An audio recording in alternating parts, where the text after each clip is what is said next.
弟兄姊妹平安，歡迎大家嚟到聖經主線大追蹤讀經計劃。我哋鼓勵你現在聽一次，然後喺中午或者晚上打開聖經再讀一次，讓我哋一同建立每日讀經嘅習慣。今日係4月14日，經文記載喺詩篇22篇1至到31節。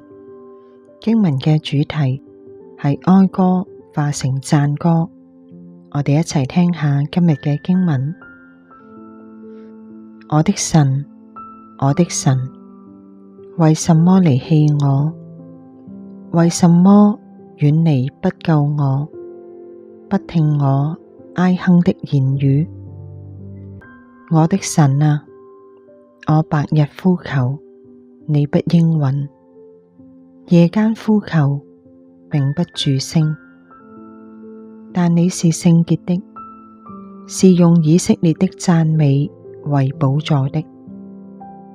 我們的祖宗倚靠你，他們倚靠你，你便解救他們；他們哀求你，便蒙解救；他們倚靠你，就不羞愧。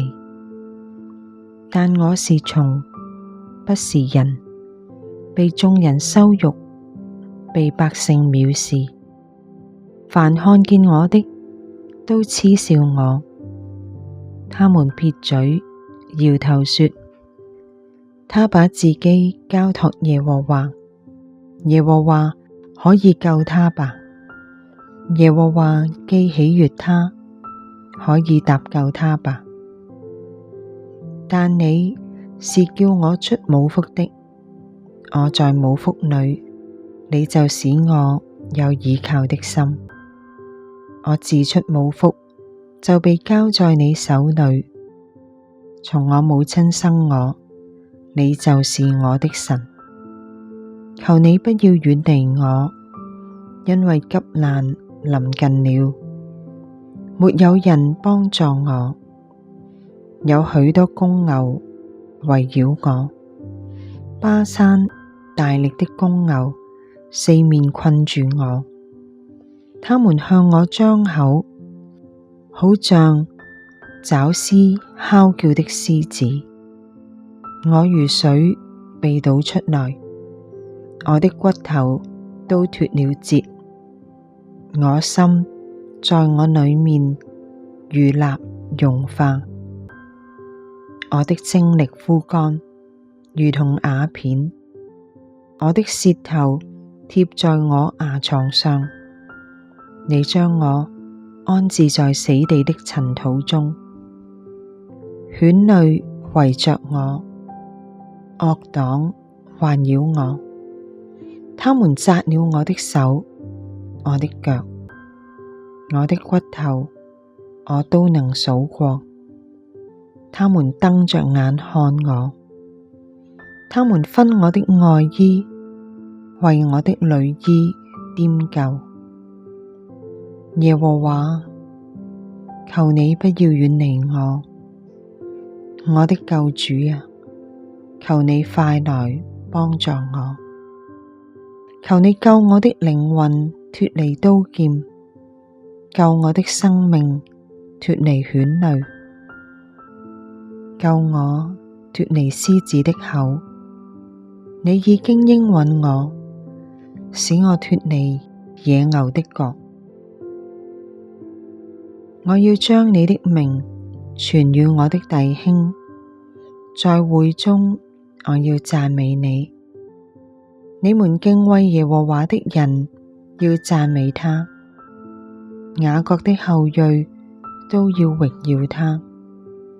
以色列的後裔都要懼怕他，因為他沒有藐視憎惡受苦的人，也沒有向他掩面。那受苦之人呼籲的時候，他就垂聽。我在大會中讚美你的話是從你而來的，我要在敬畏耶和華的人面前還我的願。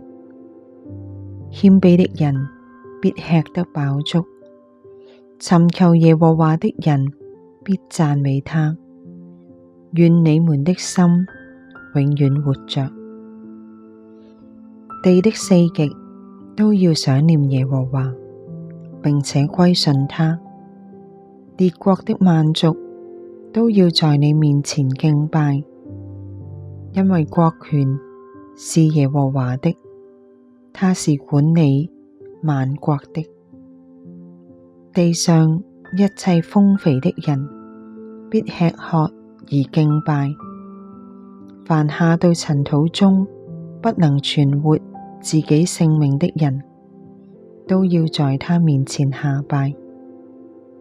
他必有後裔侍奉他，主所行的事必傳與後代。他們必來把他的公義傳給將要生的民，言明這事是他所行的。今日經文嘅主題係哀歌化成讚歌。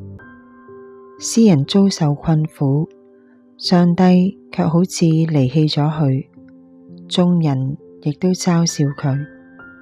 佢祈求上主臨近，快嚟拯救，因為敵人猛烈攻擊佢。最後，佢承諾要宣揚上主嘅名。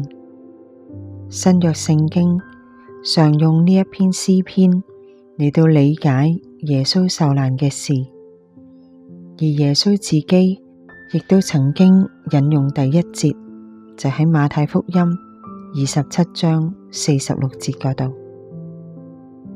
盡心思考，為什麼詩人起初痛苦哀嘆，後來卻充滿感恩頌讚之情呢？呢一篇詩篇點樣幫助你或者身邊嘅人面對身處嘅困境啊？親愛嘅弟兄姊妹，願我哋唔單止讀聖經嘅說話，我哋仲思考聖經嘅內容。願神嘅說話祝福大家，再見。